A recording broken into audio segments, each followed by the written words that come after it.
Big pass week 7 இந்த வாரம் மஞ்சரி captain இருக்காங்க. எப்படி கேப்டன் ஆனாங்க? விஜய் விஷாலு சீன் போடுறேன், ரிவர்ஸ்லயே வரேன் அப்படின்னு சொல்லிட்டு கேம தோத்துட்டாரு. அதனால மஞ்சரி ஈஸியா ஜெயிச்சுட்டு போயிட்டாங்க.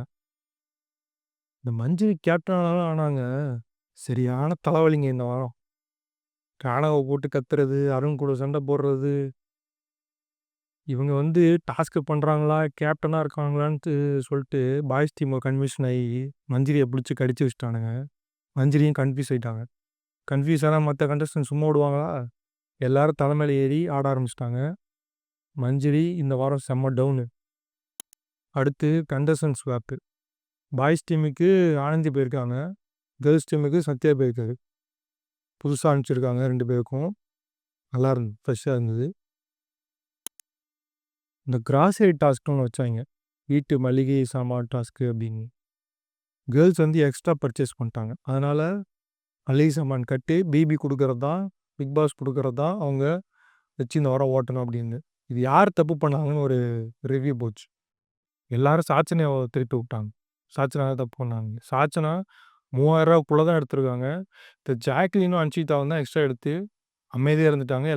எல்லாம் சாச்சனா மேல பழிய போட்டாங்க. சின்ன புள்ளன்றதுக்காக என்னன்னு விசாரிக்காம எல்லா பழியுமே அந்த புள்ள மேலயா போடுறது? வளருங்கடா. நீங்க சின்ன புள்ளையா? அது சின்ன புள்ளையா? அடுத்து நாமினேஷன் ஃப்ரீ பாஸு. இத சிவகுமார் குடுத்துருக்காங்க. நல்ல வேளை ரஞ்சித்துக்கு குடுக்கல. ரஞ்சித்தெல்லாம் சீக்கிரம் அனுப்பிச்சு விடுங்க. போர் அடிக்குது. அவரு எழுந்து ஏதாவது பேசணும்னா, அந்த செகண்டுக்கு தப்பிக்கணுன்றதுக்காக ஏதோ ஒரு பதில் சொல்லி போறாரு. கடைசியில அவருக்கே அது ஆப்பா முடியுது. அவர் இருக்கிறது பெருசா இன்ட்ரெஸ்டிங்கா இல்ல எனக்கு தெரிஞ்சு. அவர நாமினேஷன் பண்ணி அனுப்பிச்சு விடுங்க. கண்டஸ்டன்ட்ஸ். அடுத்து வீக்லி டாஸ்க்கு.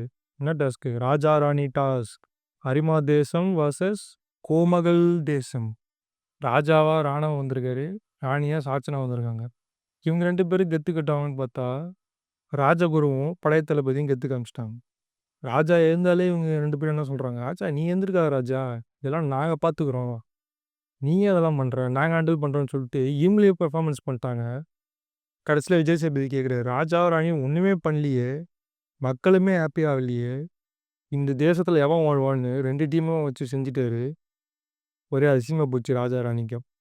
இதுல இன்னொரு விஷயம் என்னன்னா, பிக் பாஸ்க்கு அந்த டாஸ்க்க பத்தி சொல்றதுக்குள்ளேயே ராணியோட செங்கோல திருடிட்டாங்க.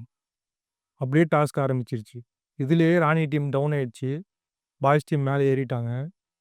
ராஜாவோட தேசம் ஜெயிச்சிருச்சு. ஐவான் தேசம் ஜெயிச்சிருச்சு. ராணவ் வந்து கிங்கா முடிசூடப்பட்டார். நல்லா இருந்துச்சு அது. அந்த தேசத்துக்குள்ளேயே லவ் மேட்ரு. இந்த பல்லக்க தூக்கிட்டு ஒரு டாஸ்க் வச்சாங்க. அதுல பாய்ஸ் டீம் நாங்க எங்க ராஜாவ தூக்கிட்டு போகணும்னு பல்லக்கு எடுத்தாங்க. தூக்கிட்டு போயிட்டாங்க. திருப்பி கேர்ள்ஸ் டீமுக்கு தரணும்ல, தரவே இல்ல. டாஸ்க் பண்ணுங்க, சாரி கேளுங்கன்னு கிண்டல் பண்ணிட்டுருந்தாங்க. சத்யா சூப்பரா ஒரு மேட்டர் பண்ணாரு. அப்படியே ராணிய அப்படியே கையில தூக்கிட்டு போயிட்டாரு. அது செம்ம ஜாலியா இருந்துச்சு பார்க்கறதுக்கு. செம்ம கிரியேட்டிவா இருந்துச்சு. இது கிடைக்கலன்னா அப்படியே டக்குன்னு ஒரு மாசா ஒண்ணு பண்றது இருக்குல்ல, அது சூப்பரு. சத்யா செம. இதுல இந்த டாஸ்க்ல பெஸ்ட் பெர்ஃபார்மர், வொர்ஸ்ட் பெர்ஃபார்மர். பெஸ்ட்டுக்கு யார குடுத்துருக்காங்க? தீபக்கும், பவித்ராக்கும். தீபக் நெஞ்சு நிமித்திட்டு எல்லாத்தையும் அவரே ஹேண்டில் பண்ணாரு. அதுக்காக தூக்கி குடுத்துறதா? இது பவித்ரா. அவங்க கூன் போட்டு கொஞ்சம் அப்படியே எஃபோர்ட் போட்டாங்க. அத தூக்கி குடுத்துட்டாங்க. வொர்ஸ்ட் பெர்ஃபார்மரா இந்த சிவகுமாருக்கும், சௌந்தர்யாவுக்கும். சிவகுமார் ஒற்றனா வந்தாரு. சௌந்தர்யா பெர்ஃபார்மன்ஸ் பண்ணல அப்படின்னு சொல்லிட்டு இது பண்ணிட்டாங்க. ஒற்றன் என்னதான் பண்றாய்ங்க? ஒற்றன் சிவகுமார் தான் முதல் நாளே கண்டுபிடிச்சுட்டாய்ங்க. இவரு என்னதான் ஒற்றன்னு தெரியல. இவரு தான் ஒற்றன்னு அந்த பாய்ஸ் டீமுக்கு தெரிஞ்சு போச்சு. ஆனா ஒற்றன்னு தெரியக்கூடாதுன்னு அவங்க நடிச்சிட்டு இருக்காங்க. செம்ம ஒரே அசிங்கமா போச்சு குமாரு. சிவகுமார் ஆட்டம் சரியில்ல. கெத்து காட்டணும். இந்த வொர்ஸ்ட் பெர்ஃபார்மர்ஸ் சிவகுமாருக்கும், சௌந்தர்யாவுக்கும் ஒரு பனிஷ்மென்ட் குடுத்தாங்க. இவங்க 2 பேரையும் எல்லா கண்டஸ்டன்ட்ஸும் வச்சு ரோஸ்ட் பண்ணுங்கன்னாங்க. வச்சு வன்மத்தெல்லாம் இறக்கிட்டாங்க கண்டஸ்டன்ட்ஸ். சிதறிட்டாய்ங்க 2 பேரும். விஜய் சேதுபதி ஜெர்க் ஆயிட்டாரு. இவ்வளோ வன்மம் வச்சிருப்பீங்கன்னு நான் நினைக்கல அப்படின்னு. பரவாயில்ல ரோஸ்ட்டு தானே பொழிச்சு போங்கன்னு விட்டாச்சு. அடுத்து எலிமினேஷன். இந்த வர்ஷினி புள்ள என்னடா பண்ணிச்சு? சிரிச்சுட்டு ஜாலியா ரொமான்ஸ் பண்ணிட்டு சுத்திட்டு இருந்துச்சு. அந்த புள்ளையும் கார்னர் பண்ணி நாமினேஷன் அனுப்பி எலிமினேஷன் பண்ணி விட்டீங்க. மக்களும் யாரும் ஓட்டு போடல. சிரிச்சுனே போகுது எலிமினேட் ஆனா. அந்த மாரி பாசிட்டிவான பிளேயர நான் பார்க்கவே இல்லடா இந்த சீசன்ல. விஜய் சேதுபதியும் மிரண்டுட்டாரு. என்னம்மா பாடுது? என்னம்மா ஜாலியா இருக்கு? டைரக்ட்டா சொல்ட்டாரு. நீ தாம்மா ஜாலியா போற. உன்ன பார்க்கும்போது எனக்கே பாசிட்டிவா இருக்கு அப்படின்ட்டாரு. ஆடியன்ஸே லைட்டா கலங்கிட்டாங்க. அந்த எபிசோடு சூப்பரா இருந்துச்சு. இன்னும் சில இன்ட்ரெஸ்டிங்கான விஷயம் நடந்துச்சு. இந்த கோடு girls team, boys team exchange ஆனாங்கல்ல. பாய்ஸ் அந்த சைடும், கேர்ள்ஸ் இந்த சைடும். அதுக்கு டாஸ்க் கொடுக்கும். மஞ்சரி 30 செட்டு 3 செட்டு போடுங்க. 30 கவுண்ட்டுன்னு முத்துக்குமாரை உடம்பு உடச்சி விட்டாங்க. அடுத்து சாட்சனா ராஜாராணி டாஸ்கில் ஜெஃப்ரியை காலை உடச்சி விட்டாங்க. நீங்களா சொல்லணும்லடா, ஜெஃப்ரிக்கு 100 கவுண்ட்டு. நீங்களா சொல்லணும்ல, என்னால் முடியலம்மா அப்படின்னு. இவனுங்க மேல் ஈகோ கொடுத்தா பண்ணியே தீருவேன்னு பண்ணி படுத்து கிடக்குறானுங்க. விஜய் சேதுபதியை போய் கம்ப்ளைண்ட் பண்ணுறாங்க.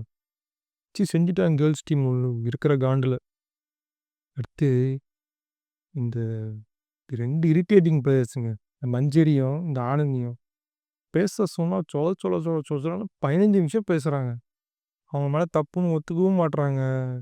பேசுறதுல ப்ரொக்ரெசிவாக பேசவும் மாட்டுறாங்க. கேட்க நம்மளுக்கே எரிச்சலாக வருது. அடுத்து சூப்பரான விஷயம் லவ் மேட்ரு சூப்பராக போயிட்டுருக்குங்க. தர்ஷிகாவுக்கும் நம்ம விஜய் விஷாலுக்கும். விஜய் விஷால் வேண்டாம் வேண்டாம்னாரு. கடைசியில் பிக்கப் பண்ணிட்டாரு. பிக்கப் பண்ணல, ஓகே அக்செப்ட் அப்படின்ட்டாங்க. அப்படின்னு கூட சொல்ல, கர்ஷி அப்படின்னு 2 பேரும் ஜாலியாக போய் சுற்றிட்டு இருக்காங்க. அடுத்து நம்ம ராணாவும் பவித்ராவும் அவங்க கண்டென்ட்டுக்காக தான் பண்ணுறோம் அப்படின்னு சொல்லிட்டு ஜாலியாக பண்ணிட்டுருக்காங்க. ராணவ பவித்ராக்காக எகிரி வச்சு போனார். செம்ம ஃபன்னாக இருந்துச்சு.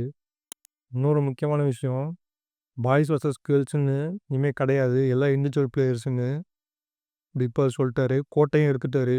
இனிமேல் ஆட்டம் பற்றிக்க போகுது. எவனை போட்டு வச்சு செய்ய போகிறான்னு தெரில. இனிமேல் ஆட்டம் சூடு பிடிக்கும்னு நினைக்கிறேன். நான் எதிர்பார்க்குறேன். இன்னும் செம்மையாக இருக்கும்னு பார்க்கலாம். இந்த மாதிரி இன்ட்ரெஸ்டிங்கான வீக் தான். ஏன்னா அந்த வைல்ட் கார்டு, இந்த ராணுவு, ராஜாராணி டாஸ்க்கு அப்படி இப்படின்னு கொஞ்சம் களை கட்டிச்சு. சூப்பரான வீக் இந்த வீக். நெக்ஸ்ட் வீக் இதே மாதிரி இருக்கான்னு பார்ப்போம்.